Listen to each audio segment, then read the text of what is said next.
ओम शांति। 11 अप्रैल 2024 की बाप दादा की मधुर मुरली। बाबा कहते हैं यह बना बनाया नाटक है, इस नाटक से एक भी आत्मा छूट नहीं सकती, मोक्ष किसी को भी मिल नहीं सकता। जैसे उस दुनियावी नाटक में अपने अपने समय पर पाठधारी सभी एक्टर्स आते रहते हैं, ऐसे ही यहाँ भी सभी पाठधारियों को आना ही पड़ता है, मोक्ष किसी को भी मिल नहीं सकता। फिर मुरली का प्रश्न, ऊंचे ते ऊंचा पतित पावन बाप भोलानाथ कैसे हैं? कैसे हैं? बाबा कहते तुम बच्चे उन्हें चावल मुट्ठी दे महल ले लेते हो, इसलिए ही बाप को भोलानाथ कहा जाता है।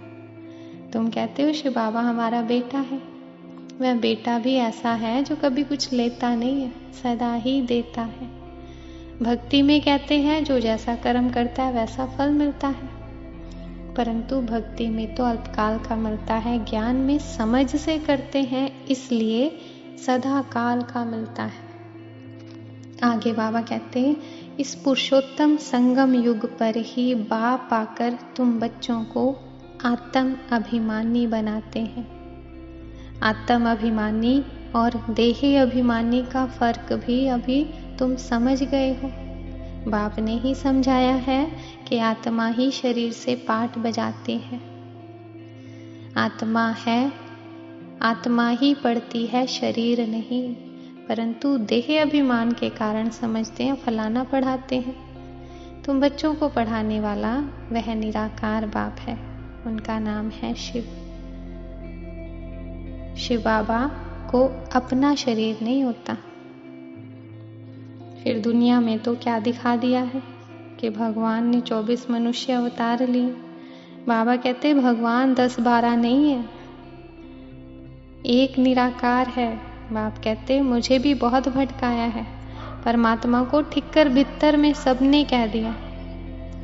जैसे भक्ति मार्ग में खुद भटके हैं वैसे मुझे भी भटकाया है, पर बाबा इतना निष्काम सेवाधारी कि इतना उपकार करने वालों पर भी, इतनी ग्लानि करने वालों पर भी उपकार करते हैं।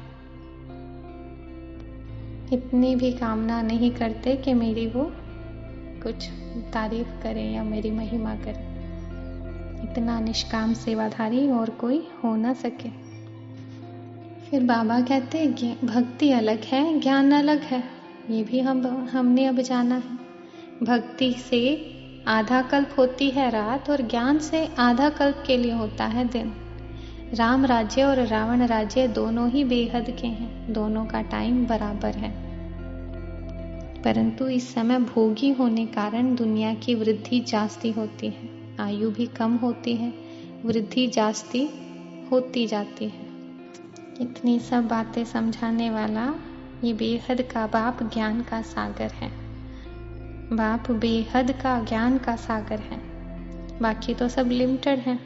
वेद शास्त्र आदि कुछ भी बनाते हैं, जास्ती तो कुछ बनेगा नहीं उनसे।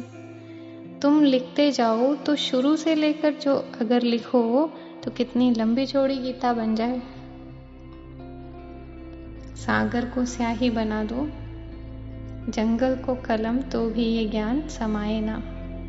पर फिर भी ऐसे ज्ञान सागर को भी बाबा कहते तुम चिड़ियाओं ने हप कर लिया है। आगे बाबा कहते हर एक समझ सकते हैं कि हम कितना पुरुषार्थ कर कितना पद पाने के लायक बन रहे हैं। अपने पुरुषार्थ से हर कोई समझ सकता है। स्कूल में भी नंबरवार इम्तिहान पास करते हैं ना, कोई फर्स्ट ग्रेड कोई सेकंड ग्रेड, तो यहाँ भी ऐसे हैं। सूर्यवंशी चंद्रवंशी दोनों बनते हैं। जो नापास होते हैं वे चंद्रवंशी बनते हैं। कोई जानते नहीं कि राम को बाण क्यों दिया है, मारा मारी की हिस्ट्री बना दी है। इस समय ही ये मारा मारी है, वो भी किसके साथ? माया के साथ, विकारों रूपी रावण के साथ, ना कि मनुष्यों के साथ। राज बाबा ने वरदान दिया, सेवा में विघ्नों को उन्नति की सीढ़ी समझकर आगे बढ़ने वाले निर्विघ्न सच्चे सेवाधारी भव। निर्विघ्न सच्चे सेवाधारी भव। बाबा कहते हैं सेवा ब्राह्मण जीवन को सदा निर्विघ्न बनाने का साधन भी है और सेवा में ही विघ्नों का पेपर भी ज्यादा आता है।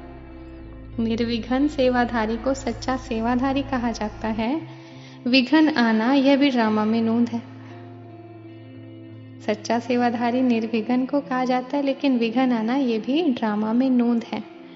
आने ही हैं और आते ही रहेंगे, क्योंकि यह विघ्न व पेपर अनुभवी बनाते हैं। इसको विघ्न ना समझ अनुभव की उन्नति हो रही है, इस भाव से देखो तो उन्नति की सीढ़ी अनुभव होगी और आगे बढ़ते रहेंगे। और स्लोगन दिया बाबा ने, विघ्न रूप नहीं विघ्न विनाशक बनो। ओम शांति।